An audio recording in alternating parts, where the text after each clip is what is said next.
आज हम बात करने वाले हैं एक ऐसे इंसान की कहानी की जिसने सचमुच जीरो से शुरुआत की।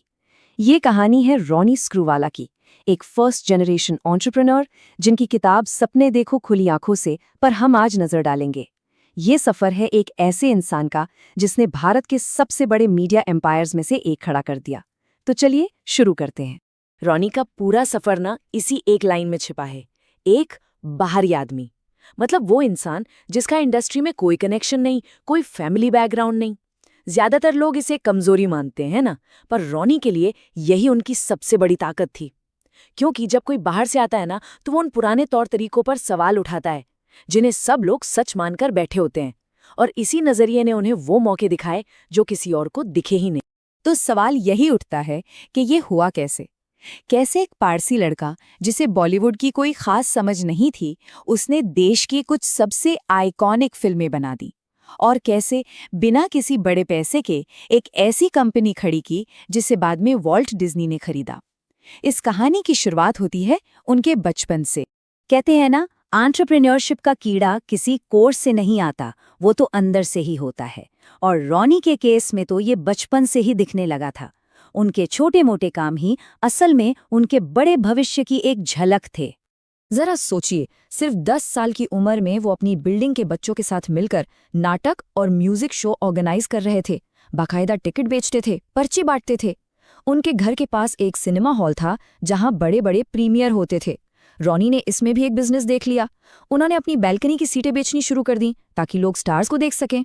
यही छोटे छोटे कदम उनके बड़े सपनों की नींव तैयार कर रहे थे। हर कामयाब कहानी के पीछे ना नाकामियों की एक लंबी लिस्ट होती है। रॉनी की कहानी भी कुछ अलग नहीं है। उनके शुरुआती बड़े वेंचर्स ने उन्हें पैसे से कहीं ज्यादा कीमती सबक सिखाए।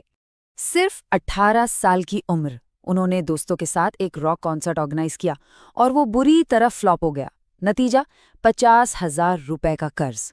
उस जमाने में ये एक बहुत बहुत बड़ी रकम थी। वो पूरी तरह से दिवालिया हो चुके थे। इस कर्ज को चुकाने में उन्हें 1 साल से ज्यादा लग गया, लेकिन इसी नाकामी ने उन्हें जिद्दी और जुझारू होने का सबसे बड़ा पाठ पढ़ाया। तो कर्ज चुकाने के बाद उन्होंने टूथब्रश बनाने के बिजनेस में हाथ आजमाया, और यहीं पर उनकी वो बाहरी आदमी वाली सोच काम आई।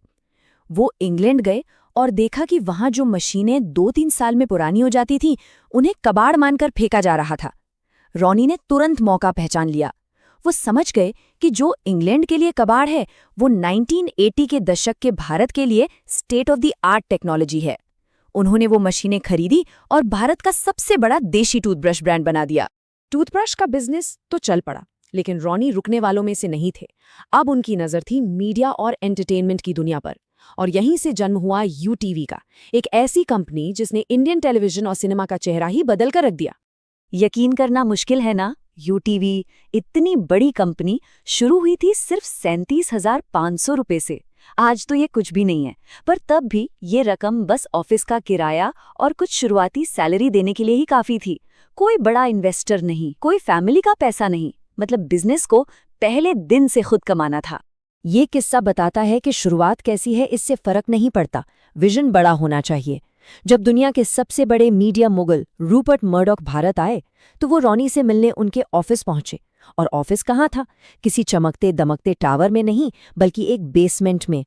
लेकिन मर्डॉक खुद एक फर्स्ट जनरेशन एंटरप्रेन्योर थे। उन्होंने ऑफिस का साइज नहीं देखा, उन्होंने रॉनी का विजन देखा, और वहीं से एक बड़ी पार्टनरशिप की शुरुआत हुई। तो ये थी यूटीवी की पूरी यात्रा। एक तरफ 37,500 रुपए की शुरुआत और दूसरी तरफ वॉल्ट डिज्नी जैसी ग्लोबल कंपनी के साथ पार्टनरशिप। इस बीच यूटीवी ने टीवी शो बनाए, एड फिल्में बनाई, हॉलीवुड फिल्मों को डब किया और फिर खुद फिल्में भी प्रोड्यूस की। हर फील्ड में अपना लोहा मनवाया। चलिए अब आते हैं बॉलीवुड पर, एक ऐसी इंडस्ट्री जहां हर शुक्रवार को किस्मतें लिखी और मिटाई जाती हैं। यूटीवी के लिए भी यह सफर काफी उतार चढ़ाव वाला रहा। अपनी शुरुआती फिल्मों में से एक दिल के झरोखे में के बारे में रॉनी एक बड़ा मजेदार किस्सा बताते हैं। कहते हैं कि फिल्म देखते हुए ही उन्हें समझ आ गया था कि ये तो एक बड़ी डिजास्टर बनने वाली है, और उनका ओ गॉड मोमेंट तब आया जब स्क्रीन पर एक नाग को दूध पीते हुए दिखाया गया और वो सीन खत्म ही नहीं हो रहा था। जब उन्होंने डायरेक्टर से पूछा तो जवाब मिला, सर नाग गुड लक लाता है। वो नाग को एक गुड लक तो नहीं लाया, फिल्म बॉक्स ऑफिस पर बुरी तरह पिट गई और यूटीवी को नुकसान हुआ पूरे 10 करोड़ रुपए का।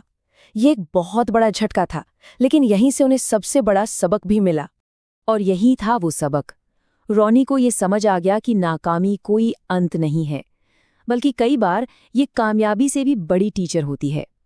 इस फेलियर ने उन्हें सिखाया कि अपनी गट फीलिंग पर भरोसा करना कितना जरूरी है, न कि इंडस्ट्री के बने बनाए फॉर्मूलों पर चलना। और उस सबक को सीखने का नतीजा कमाल का था। दिल के झरोखे में की नाकामी के बाद यूटीवी ने इंडियन सिनेमा को कुछ सबसे यादगार फिल्में दी। रंग दे बसंती, जोधा अकबर, अ वेंसडे, देवडी, बर्फी। इन फिल्मों ने न सिर्फ बॉक्स ऑफिस पर धूम मचाई, बल्कि कहानी कहने का तरीका ही बदल।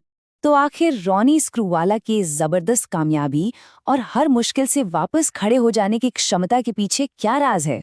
चलिए उनके सक्सेस फॉर्मूला को थोड़ा डिकोड करते हैं। उनको एक निकनेम मिला था, द 20 लाइफ कैट। कहते हैं ना कि बिल्ली के 9 जाने होते हैं, लेकिन रॉनी के बारे में उनके एक साथी का कहना था कि इनकी तो 20 जाने हैं।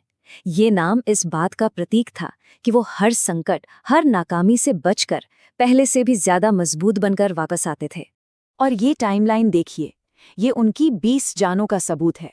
70 के दशक में कॉन्सर्ट का फेलियर, 90 के दशक में ब्रॉडकास्ट राइट्स खो देना, 2000 के दशक में फिल्मों का पिटना और फिर 2010 के दशक में ग्लोबल मंदी। हर दशक में एक बड़ी चुनौती आई, लेकिन वो हर बार डटे रहे। और आखिर में यही है उनकी कामयाबी का सबसे बड़ा सीक्रेट, उनका मूल मंत्र। रॉनी खुद मानते हैं कि अगर उनकी कामयाबी का श्रेय किसी एक चीज को देना हो तो वो है मंजिल तक डटे रहने की आदत।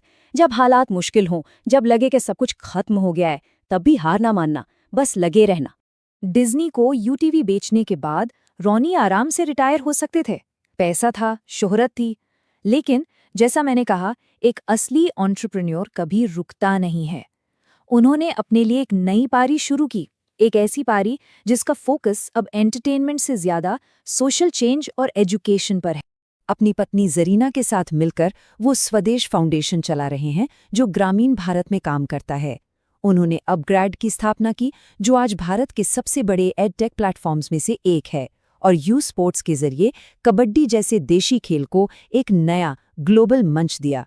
मतलब जज्बा आज भी वही है, कुछ नया करना और एक बड़ा बदलाव लाना। तो रॉनी स्क्रूवाला की ये कहानी हमें यही सिखाती है कि सपने बंद आंखों से नहीं, खुली आंखों से देखे जाते हैं। इसका मतलब है अपने आसपास मौकों को पहचानना, रिस्क लेने से नहीं डरना, और सबसे जरूरी, हर नाकामी से सीखकर आगे बढ़ते जाना। तो सवाल यही है कि वो अगला सपना कौन सा है जिसे खुली आंखों से देखकर हकीकत में बदला जाएगा। आज के लिए बस इतना ही।